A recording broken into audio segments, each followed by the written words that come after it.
நண்பர்களே, எல்லா ஊர்லேயும் வந்து ஃப்ரெண்டு இருப்போம், ஃப்ரெண்ட்ஸு உண்டு. ஃப்ரெண்ட்ஸ் இல்லாத யாருமே இந்த உலகத்தில் கிடையாது, அது வேறு கதை.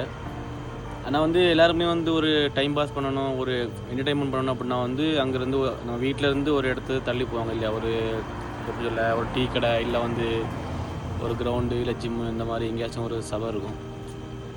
வீட்டுக்கு வெளியே அங்கே இங்கே எங்கேயாச்சும் ஒரு சபை இருக்கும். பசங்களாக இருந்தால் சபை போடாத ஒரு இடமே கிடையாது, அது வேறு கதை. அதுமாதிரி நாங்களும் அப்படி தான் போர் அடிச்சுட்டா ரூமில் வந்து என் ஃப்ரெண்டும் வந்திருக்காங்க. இதுக்கு லீவ் போல் அதனால என் ரூமுக்கு வந்துருக்காப்புல ஆள். எவ்வளோ நேரம் தான் ரூமில் இருக்கிறதுக்கு ரொம்ப கடுப்பாகி போச்சு, போர் அடிச்சு போச்சு.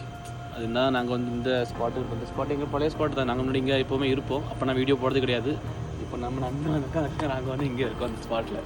பக்கத்துலேயே பார்த்தீங்கன்னா வந்து பெட்ரோல் பம்பு உண்டு. இதாக இருக்குதா பம்பு தெரியுதா? டீசல் இது வந்து பெட்ரோல். அங்கே மட்டும் ஏதாவது ஃபயர் ஆச்சுன்னா போதும், எங்கள் சபையே வந்து காலியாயிரும்.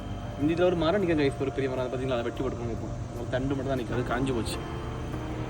இப்படி தான் உங்களோட ஸ்பாட் ஏதாச்சும் இருந்தால் நீங்கள் வந்து கமெண்ட்டில் மென்ஷன் பண்ணுங்கள் கைஸ். சவுதிக்கு வந்து ஒரு நல்ல பழக்கம் இருக்கும். எந்த பொருள் யூஸ் பண்ணாலும் அதை அப்படி தூங்கி இந்த மாதிரி குப்பை தொட்டில் போட்டு போகணும். நாங்கள் வந்து இப்போ அதில் வந்து டைம் பாஸ் பண்ணாக்கி ஒரு மோரம் சவனப்பை வாங்கி குடிச்சு அப்படியே ஜாலியாக இருந்தோம். அப்படியே கிளம்பி போய்க்கலாம். நம்ம ஏன் அந்த வேஸ்ட்டாக கொண்டு குப்பை தொட்டில் போடாமல் போகணும்னு சொல்லி தான் நாங்கள் வந்து குப்பை தொட்டில் எடுத்து போட்டுட்டு போகிறோம் கைஸ். இதெல்லாம் ஃபாலோ பண்ணணும். இதை கண்டிப்பாக வந்து கேர்ள் ஃப்ரெண்ட்லாம் ஃபாலோ பண்ணுவாங்க. நீங்கள் ஃபாலோ பண்ணுங்கள் கைஸ்.